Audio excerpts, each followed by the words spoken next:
Wall Street Memes Casino, I'm fine. and Sportsbook. KUGAN CASSIUS IFLTV here at the final press conference of Joyce and Chisora. I should let you interview Francis, really.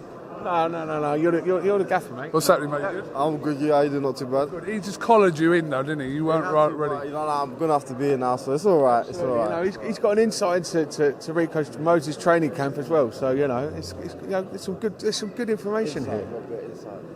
All right, let's start with this main event that's just about to start the final press conference for. Your dad said a long time ago that Chisora should have called it a day. Now he's fighting, obviously headlining at the O2 this week. I mean, With a bowler hat. with a bowler hat. I mean, I don't know which way this is swinging. This is quite an interesting little bit of a crossroads fight for both fighters, Francis. I mean, it's battle of the old boys, isn't it? And they both had great wins, big losses, and it's boxing, it's prize fighting. And I think as long as the mind's still active enough and the body's fit enough, these two guys, they both think that they can both have another crack at a world title or big time fights. I think Joe's probably got bigger world title ambitions than Derek. Derek just wants to go out, get paid and go out over the next 3 fights with a bang. And it's a great stage. The O2 is always provides electric atmosphere. Heavyweight boxing is the premium division in the sport. And these two old stalwarts have been there, done it, and seen it. So I just think it's going to be a cracking fight. Can't pick a winner. I've kind of got in my head who I think's going to do it, but I'm going to really sit on the fence for this one because I think I've been disrespectful for both guys. I think that to go out and pick winners, and I just hope they both put on a good show and both come out safe. You sitting on the fence with this one?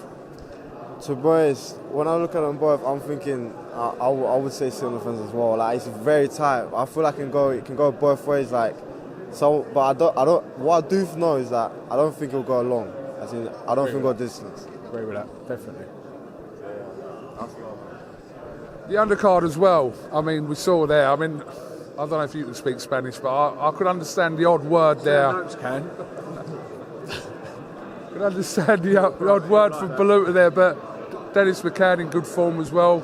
We're going to see the rematch between them two. A great fight between Sharp and Garner. Obviously, Moses Zoom against Marius Wack. This is a good card as well. It's a good card. I mean, I'm going to start with Moses, obviously, and it's definitely a step up. I think after the fight in Saudi, I kind of earmarked Wack as the next opponent simply because of the potential rounds that he's going to get.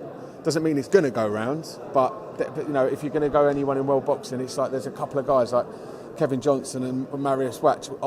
That's the sort of guys we want Moses in with, just simply because if he doesn't get him out early, then he can, learn how to do a 10-rounder or go into the later rounds. And I think either way, he's going to get credit for it. He's a 19-year-old guy, 9-0. His first defence of a title that he won in great style out in Saudi, and he's fighting a guy who's been there and seen it and done it. He's been the distance with a prime Vladimir Klitschko. I know it was a while ago, but still, it's and been the distance with Fraser Clark, who's just had a terrific fight for the British title against Fabio Waldi. So he may look, he don't look over the hill. He looks in great nick, and he's not going to come over here and want to get embarrassed. He's not coming over here to lay down and to I want to say dangle his chin out, but I don't want to be disrespectful. So he's got a big target there, but Moses is going to go after it. Francis, we'll just pick up on the interview we've just done with Moses. Probably the most vocal I've ever heard Moses. He said that no one gives him credit, and they should give him credit if he stops Wack, because not a lot of people have done that.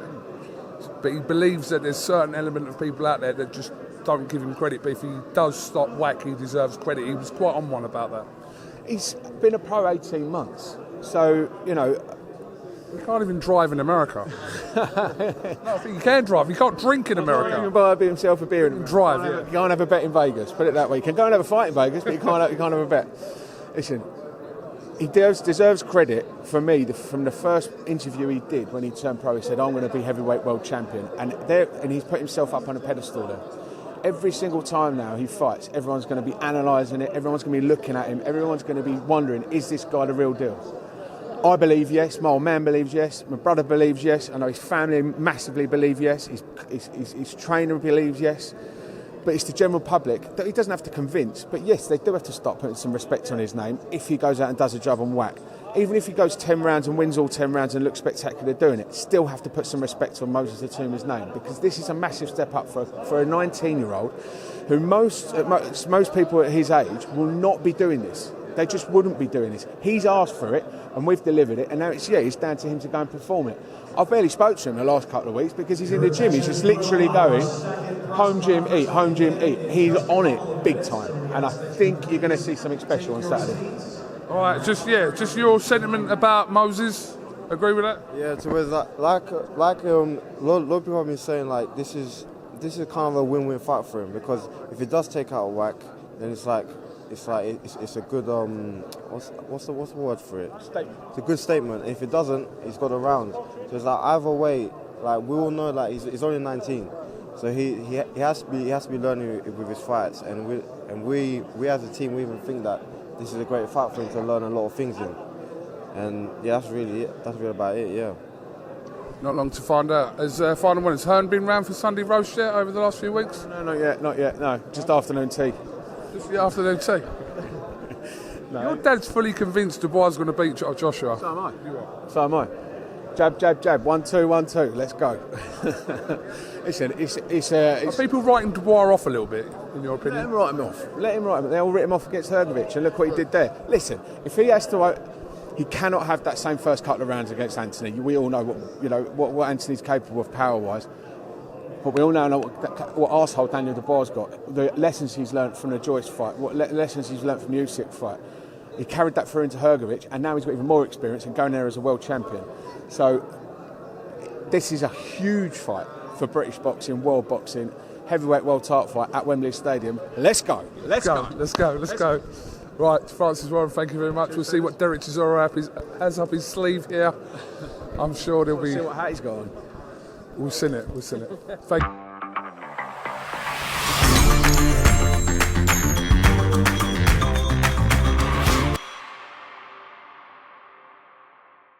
Wall Street Memes Casino I'm fine. and Sportsbook.